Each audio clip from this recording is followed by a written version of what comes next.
जय जिनेन्द्र छात्राओं, आज हम बात करेंगे अध्याय 15 कुछ प्राकृतिक घटनाएं सम नेचुरल फिनोमिना भाग 2 की।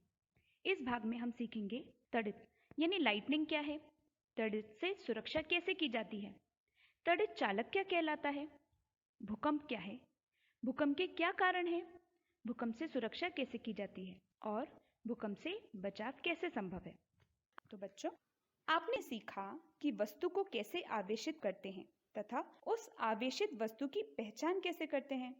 लेकिन अब क्या आप किसी आवेशित वस्तु को अनावेशित कर सकते हो? यानी कोई चार्ज्ड चीज है, उसे आप डिस्चार्ज कैसे करोगे? उसे उदासीन या न्यूट्रल कैसे बनाओगे? सोचो। इससे पूर्व यह भी बताओ कि पृथ्वी धनावेशित है या ऋणावेशित। वैसे ये दोनों ही नहीं है। पृथ्वी उदासीन यानी न्यूट्रल है, लेकिन क्या हम पृथ्वी को आवेशित कर सकते हैं? हम पृथ्वी को चार्ज कर सकते हैं क्या? सोचो जरा, बताओ। यदि समुद्र से 100 बाल्टी पानी आप बाहर निकाल लोगे तो क्या पानी का स्तर उसमें कम हो जाएगा? या उसमें 100 बाल्टी पानी डाल दोगे तो क्या उसका स्तर बढ़ जाएगा? नहीं ना। ऐसा क्यों? ऐसा इसलिए क्योंकि समुद्र जल का एक बहुत बड़ा क्षेत्र है। उसमें हम किसी बाल्टी या टैंक को खाली भी कर देंगे तो भी उसका स्तर बढ़ेगा नहीं, पर हाँ, बाल्टी या टैंक खाली जरूर हो जाएगा। इसी प्रकार पृथ्वी भी एक बड़ा क्षेत्र है और यह उदासीन है, जो इलेक्ट्रॉन्स को जोड़ या हटा देगी पर हमेशा उदासीन ही रहेगी और अन्य वस्तुओं को अनावेशित करने में मदद भी कर सकती है। देखते हैं कैसे। जब हम एक गुब्बारे को ऊनी कपड़े से रगड़ते हैं तो गुब्बारा ऋणावेशित यानी नेगेटिवली चार्ज होता है और ऊनी कपड़ा पॉजिटिवली चार्ज हो जाता है। अब यदि हम गुब्बारे को उदासीन यानी न्यूट्रल करना चाहें तो क्या करेंगे? हम इसे पृथ्वी के संपर्क में लाएंगे, जिससे गुब्बारे का अतिरिक्त आवेश पृथ्वी में चला जाता है और वह अनावेशित यानी उदासीन हो जाता है। अतः किसी आवेशित वस्तु के आवेश को पृथ्वी में भेजने की इस प्रक्रिया को हम भूसंपर्कण यानी अर्थिंग कहते हैं। भूसंपर्कण अर्थिंग घर में होने वाले विद्युत प्रवाह का एक आवश्यक भाग है, क्योंकि यदि घरों में अर्थिंग न हो तो हमें विद्युत आघात यानी इलेक्ट्रिक शॉक लग सकता है। इसलिए विद्युत आघात से बचने के लिए इसका प्रयोग किया जाता है। समझे? अरे ये क्या, कुछ याद आया? बिजली चमकना, तड़ित यानी लाइटनिंग। विद्युत आवेश को जानने के बाद हम जानेंगे कि बिजली कैसे चमकती है। बच्चों, तड़ित यानी लाइटनिंग को समझने के लिए हमें बादलों के बारे में जानना जरूरी है, क्योंकि बिजली चमकती कहाँ से है? बादलों से। बिल्कुल ठीक। पर ये बादल बनते कैसे हैं? तो सुनो। गर्मियों में धरती बहुत गर्म होती है, जिससे हवा गर्म होकर ऊपर की ओर उठती है और जैसे जैसे हवा ऊपर उठती है वैसे वैसे वो ठंडी होकर जल वाष्प का रूप ले लेती है, क्योंकि ऊपर का तापमान ठंडा होता है, जिससे गर्म वायु ठंडी होकर वाष्प बनाती है। ये ही जल वाष्प एकत्रित होकर बादल बनाते हैं।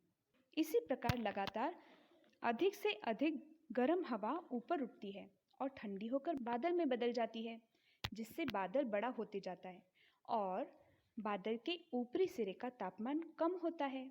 जब इसका तापमान हिमांक से कम हो जाता है तो ये ही जल वाष्प बर्फ में बदल जाती है। अब बादल थंडर क्लाउड में बदल जाते हैं। बर्फ के ये छोटे छोटे टुकड़े लगातार आपस में टकराते रहते हैं। क्या आप बता सकते हैं बर्फ के ये टुकड़ों का इस प्रकार रगड़ने से क्या होगा? हाँ, उन पर कोई ना कोई आवेश आ जाएगा। तो छात्राओं, बादलों में इस प्रकार से विद्युत आवेश आ जाता है, लेकिन बादल में धनावेश व ऋणावेश कहाँ होगा? जिन कणों पर ऋणावेश आ जाता है वे बादल के निचले किनारे पर एकत्रित हो जाते हैं। जितने ज्यादा बर्फ के टुकड़े एक दूसरे से रगड़ेंगे, बादल में उतना ही अधिक आवेश आता है। जब बादल के निचले किनारे पर आवेश की मात्रा बढ़ जाती है तो ये ऋणावेश प्रेरण द्वारा बहुत अधिक प्रबलता से धरती के निकट संचित ऋणावेशों को प्रतिकर्षित कर देते हैं। क्योंकि बादलों में जो आवेश है वही आवेश धरती पर है, तो दोनों में प्रतिकर्षण होता है, जिससे धरती की सतह पर धनावेशों की मात्रा बढ़ जाएगी। चूंकि ये आवेश विपरीत आवेश होते हैं, जिससे ये एक दूसरे की ओर आकर्षित होते हैं, लेकिन ऐसा हो नहीं पाता। इसका कारण है इनके बीच में वायु होने की वजह से ये विद्युत आवेश को प्रवाहित होने नहीं देती, जिससे संचित आवेशों की मात्रा परिमाण बढ़ जाता है। तो वायु आवेश के प्रवाह को रोक नहीं पाती और अचानक से विद्युत विसर्जन होने लगता है। बच्चों, विद्युत विसर्जन की यह प्रक्रिया या तो दो से अधिक बादलों के बीच होती है या फिर बादलों व पृथ्वी के बीच होती है। जब विद्युत विसर्जन दो या अधिक बादलों के बीच होती है तो गड़गड़ाहट की आवाज के साथ विद्युत विसर्जन होता है। लेकिन जब विद्युत विसर्जन की प्रक्रिया बादलों और पृथ्वी के बीच होती है तो क्या होता है? जब बादलों की निचली सतह पर ऋणावेश और पृथ्वी की सतह पर धनावेश एकत्रित होता है तो असमान आवेश एक दूसरे को आकर्षित करने लगते हैं, जिससे ऋणावेश और धनावेश जुड़ने लगते हैं और अचानक प्रकाश की चमकीली धारियां व ध्वनि उत्पन्न होने लगती है, जिसे हम तड़ित यानी लाइटनिंग कहते हैं। ठीक है, समझ में आया कि बिजली कैसे चमकती है? छात्राओं, तड़ित बिजली गिरने से जीवन तथा संपत्ति की हानि होती है, जिससे हमें बचने के उपाय करना चाहिए। अब हम बात करेंगे कि तड़ित से सुरक्षा के क्या क्या उपाय हैं। छात्राओं, यदि हम किसी कार या बस में यात्रा कर रहे हैं तो वाहन की खिड़कियों व दरवाजों को बंद कर लेंगे। यदि हम खुले मैदान में खड़े हैं तो ऊंचे वृक्ष व पार्क आदि में शरण न लें। और ध्यान रखें कि तड़ित झंझा यानी थंडरस्टॉर्म के समय छाता लेकर न निकले, क्योंकि छाते का जो हैंडल है वह मुख्यतः धातु का बना होता है और तड़ित की धातु पर आघात करने की संभावना अधिक होती है। यदि आप वन में हैं तो छोटे वृक्ष के नीचे शरण लें, लेकिन यदि आप किसी ऐसे खुले क्षेत्र में हैं जहां कोई शरण स्थल नहीं है तो सभी वृक्षों से काफी दूर पर खड़े रहें तथा जमीन पर सिमटकर नीचे बैठ जाएं और अपने हाथों को घुटने पर तथा सिर को हाथों के बीच रखें। ठीक? अच्छा, यदि आप घर में हो तो तड़ित से क्या क्या सावधानी रखेंगे?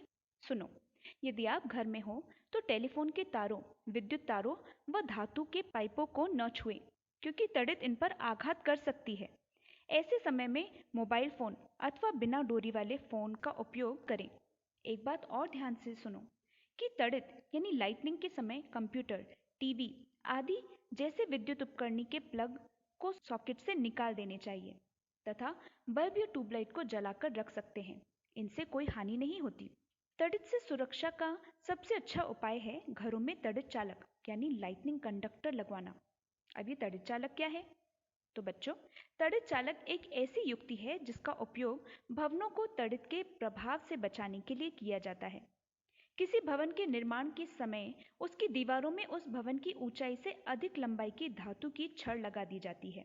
इस छड़ का एक सिरा वायु में खुला रहता है तथा दूसरे सिरे को जमीन में काफी गहराई तक दबा दिया जाता है, जिससे धातु की यह छड़ विद्युत आवेश को जमीन तक पहुंचाने के लिए एक सरल पथ प्रदान करती है।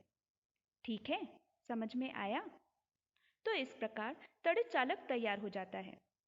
एक और बात, तड़ित झंझा के समय आप इन्हें स्पर्श न करें। तो छात्राओं, इस तरह आपने जाना कि तड़ित क्या है और इससे सुरक्षा के क्या क्या उपाय हैं। अब हम एक और प्राकृतिक घटना, भूकंप सुना होगा ना, अर्थक्वेक, उसके बारे में जानेंगे। छात्राओं, क्या आप जानते हैं कि दुनिया में हर 30 सेकंड में कहीं ना कहीं भूकंप यानी अर्थक्वेक आता है? सोचो कितनी बड़ी बात है। कुछ भूकंप बहुत ही कम पहचान में आते हैं, जबकि कुछ भूकंप जीवन और संपत्ति की बहुत ही क्षति करते हैं। लेकिन भूकंप है क्या? भूकंप पृथ्वी का अचानक कंपन या झटका, हिलना यानी शेकिंग जिसे हम कहते हैं, यह ट्रेम्बलिंग है, जो कि बहुत ही कम समय तक रहता है। ये पृथ्वी के भीतर गहराई में गड़बड़ के कारण उत्पन्न होता है। विशाल भूकंप बहुत कम आते हैं, लेकिन ऐसे भूकंप यानी अर्थक्वेक जीवन और संपत्ति को बहुत ही हानि पहुंचाते हैं। भूकंपों से बाढ़, फ्लड, भूस्खलन यानी लैंडस्लाइड्स और सुनामी आ सकते हैं। 26 दिसंबर 2004 को हिंद महासागर में एक भारी सुनामी आई थी, जिससे महासागर के चारों ओर के तटवर्ती क्षेत्र यानी कोस्टल एरिया में अपार हानि हुई थी। बच्चों, अब हम करेंगे क्रियाकलाप 15.6। ऐसा करो, संसार का एक रेखा मानचित्र लो भारत में जो पूर्वीय तटीय हैं उन क्षेत्रों तथा अंडमान और निकोबार महाद्वीपों को उनकी स्थिति के अनुसार अंकित करो। हिंद महासागर के चारों ओर के उन अन्य देशों को मानचित्र में अंकित करो जिन्हें सुनामी से क्षति पहुंची थी। अपने माता पिता अथवा परिवार के अन्य बड़े बूढ़ों अथवा पास पड़ोस से भारत में सुनामी के कारण हुए नुकसान की जानकारी एकत्र करो। चलो अब हम जानते हैं कि भूकंप किन कारणों से आते हैं। हम जानते हैं कि पृथ्वी के भीतर की सबसे ऊपरी सतह में गहराई की गड़बड़ी के कारण भूस्पंद यानी ट्रेमर्स आते हैं। इस ऊपरी परत को भूपर्पटी यानी क्रस्ट कहते हैं। पृथ्वी की यह परत कई खंडों में विभाजित होती है। प्रत्येक खंड को प्लेट कहते हैं। ये प्लेट्स हमेशा गति करती रहती हैं। जब ये प्लेट्स एक दूसरे से रगड़ खाती हैं तो टक्कर के कारण एक प्लेट दूसरी प्लेट के नीचे चली जाती है। इस टकराहट के कारण पृथ्वी की भूपर्पटी यानी क्रस्ट अर्थ क्रस्ट पर गड़बड़ होने लगती है जो पृथ्वी की सतह पर भूकंप के रूप में दिखाई देती है। समझे? अच्छा, अब एक प्रश्न आता है कि जब वैज्ञानिक भूकंप के बारे में इतना अधिक जानते हैं तो क्या वे आने वाले भूकंप के समय व स्थान की भविष्यवाणी नहीं कर सकते? यद्यपि हम जानते हैं कि भूकंप किन कारणों से आता है, लेकिन अभी तक इसकी भविष्यवाणी करना संभव नहीं है कि अगला भूकंप कब और कहां आ सकता है। हम जानते हैं कि भूकंप प्लेट्स की गति के कारण आता है। प्लेट्स की सीमा एक ऐसे कमजोर क्षेत्र है जहां भूकंप के आने की संभावना अधिक होती है। ऐसे कमजोर क्षेत्र को भूकंपी क्षेत्र या भ्रंश क्षेत्र या सीस्मिक क्षेत्र भी कहते हैं। क्या आप जानते हैं भारत के अति भूकंप आशंकित क्षेत्र कश्मीर, पश्चिमी तथा केंद्रीय हिमालय, समस्त उत्तर पूर्व कच्छ का रण, राजस्थान तथा सिंध गंगा के मैदान हैं। दक्षिण भारत के कुछ भाग भी खतरे के क्षेत्र में आते हैं। अच्छा, बताओ कि हम भूकंप की शक्ति को कैसे माप सकते हैं और इसे मापने की क्या आवश्यकता है? बच्चों, सभी भूकंप एक समान शक्ति के नहीं होते, इसलिए हमें भूकंप को मापने की आवश्यकता होती है। हम भूकंप की शक्ति के परिमाण को रिक्टर पैमाने यानी रिक्टर स्केल पर व्यक्त करते हैं। अगर रिक्टर पैमाने पर भूकंप का परिमाण 7 है तो यह भूकंप विनाशकारी भूकंप होता है। बच्चों, आपने कभी न कभी भारत में आए भूकंप के बारे में सुना ही होगा। उनमें से भुज और कश्मीर में आए दोनों भूकंप का परिमाण 7.5 से अधिक था, जिससे बहुत नुकसान हुआ था। हम भूकंप के परिमाण को कैसे मापते हैं? आओ देखते हैं। हम जानते हैं कि भूस्पंद यानी ट्रेमर्स पृथ्वी की सतह पर तरंगे उत्पन्न करते हैं। इन तरंगों को भूकंपी तरंगे यानी सीस्मिक वेव कहते हैं। इन तरंगों को भूकंप लेखी यानी सीस्मोग्राफ नामक उपकरण द्वारा रिकॉर्ड किया जाता है। इस उपकरण में एक कंपायमान छड़ यानी रॉड अथवा लोलक, जिसे हम बॉब कहते हैं, वह होता है जो भूस्पंद आने पर दोलन यानी कंपन करने लगता है। इसके कंपायमान तंत्र के साथ एक पेन जुड़ा रहता है। पेन के नीचे एक कागज की पट्टी होती है जो गति करती रहती है और इस तरह पेन पट्टी पर भूकंपी तरंगों को रिकॉर्ड करता रहता है।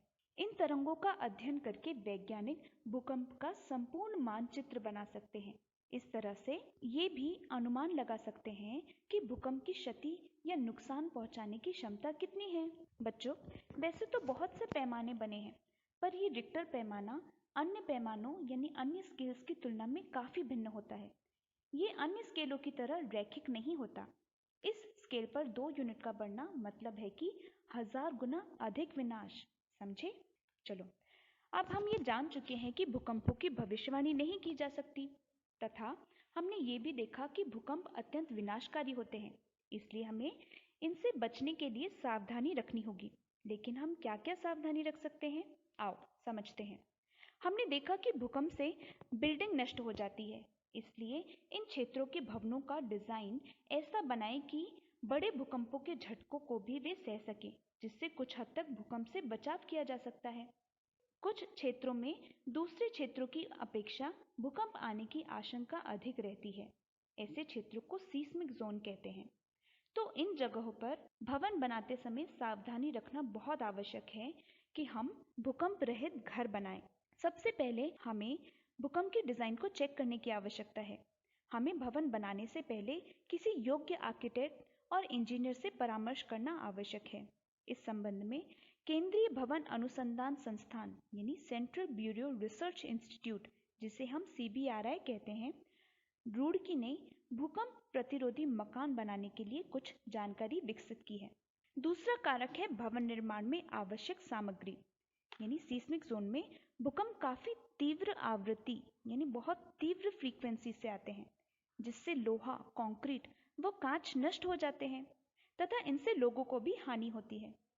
इसलिए इन क्षेत्रों में घर बनाते समय हमें भारी पदार्थों की अपेक्षा मिट्टी तथा इमारती लकड़ी का उपयोग अधिक अच्छा होगा। हमें छत को जितना हल्का हो सके उतना हल्का रखना होगा, क्योंकि अगर कभी भी ढांचा गिरे तो हानि ज्यादा नहीं होगी। अगला है हमें अलमारियां इत्यादि को दीवारों के साथ जड़ना यानी दीवारों पर फिक्स करना होगा, जिससे वे आसानी से न गिरें।